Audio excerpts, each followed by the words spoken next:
Futsal laws of the game. বড় মাঠে আয়োজিত ফুটবল আইকনের সাথে সাথে ছোট মাঠে অনুষ্ঠিত ফুটসল নামক খেলাটি কয়েকটি ক্ষেত্রে বিশেষ পার্থক্য। অফসাইডবিহীন ফুটবল অত্যন্ত গতিময় এবং উত্তেজক। কিছু নিয়ম আমরা জানব। প্রথমেই আইন 1, দ্য পিচ।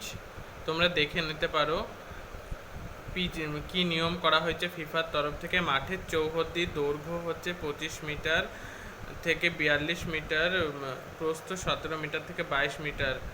দ্রষ্টব্য কাম্য মাঠের বাহ্যিক আয়তন দৈর্ঘ্য 40 মিটার এবং প্রস্থ 20 মিটার। মাঠে সব ধরনের লাইন সহ গোলপোস্টের চওড়া ও গভীরতা 8 সেন্টিমিটার। আইন 2, দ্য বল। দেখে নাও তোমরা আইন 2-এ কি লেখা আছে পজ করে। তারপরে আইন 3 আছে হচ্ছে the number of the player সংখ্যা কতগুলি হতে পারে।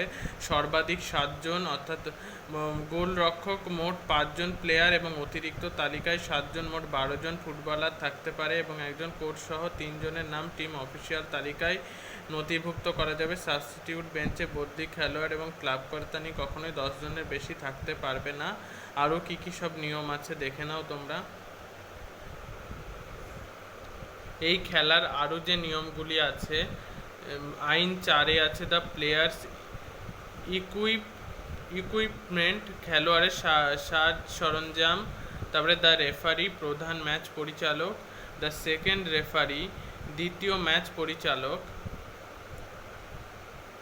The time keeper and the third referee, সময় রক্ষক এবং তৃতীয় রেফারি। দ্য আইন 8-এ আছে the duration of the match, খেলার মোট স্থিতিশীল সময়সীমা, কতক্ষণ সময় খেলতে হবে। The start and restart of the play, খেলা আরম্ভ এবং পুনরারম্ভ। আইন 10-এ আছে the ball in and out of the play. আইন 11-তে আছে দ্য মেথড অফ স্কোরিং। আইন 12-তে আছে ফাউলস অ্যান্ড মিসকন্ডাক্ট। তারপরে এখানে আছে গোলকিপারের ক্ষেত্রে নিম্নলিখিত নিয়ম ভঙ্গের 4টি কারণে বিপক্ষের দলের অনুকূলে ইনডিরেক্ট ফ্রি কিকের নির্দেশ দেবেন রেফারি। রেফারি কি করে বহিষ্কৃত করবে লাল কার্ড দেখিয়ে, তার নিয়ম এবং শর্তাবলী আছে, পজ করে দেখে নিতে পারো। ফ্রি কিকস আছে, অ্যাকুমুলেটেড ফাউলস আছে,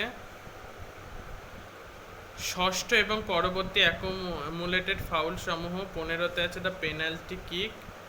তারপরে আছে আইন 16 দ্য কিক ইন প্লেয়ারের বিপক্ষ দল কিকটি নেবার সুযোগ পাবে। আইন 17-তে আছে দ্য গোল ক্লিয়ারেন্স।